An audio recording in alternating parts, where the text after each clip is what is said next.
Ангело, имате ли въпроси към нея? Помбос, какво гледаш като хищник, бе? Много ми хареса облекло й.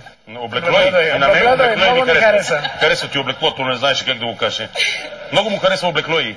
Облеклото. Облеклото. Стефке, въпрос? Какво ще ми изпълни? Какво ще ми изпълниш? Ами избрала съм едно парче, което е много ритмично. На микрофона ще помоля само. Много ритмично. Включва гръцко и кючек. Супер. Уважаеми зрители, представям ви Полина Петрова Ангелова, която ще изпълни малко гръцко и кючек.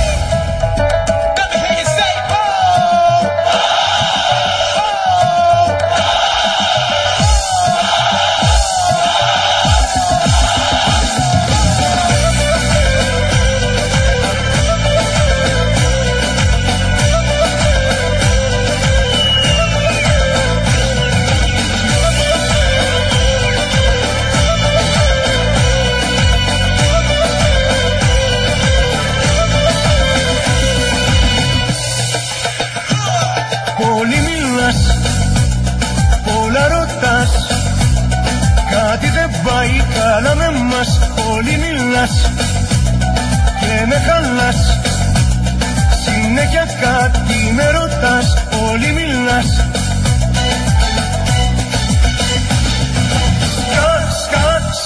Σκάσε, κλείς το στόμα σου για λίγο. Σκάσε, θα σ' αφήσω και θα φύγω. Σκάσε, κλείς το στόμα σου για λίγο.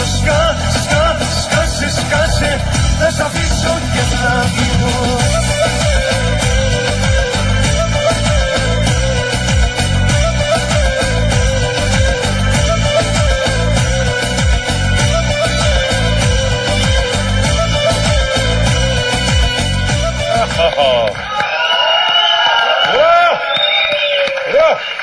И така, бързо събра перо, имате ли предложения за... Искам само да кажа едно нещо на господин Росен Петров, че скасе означава мукни.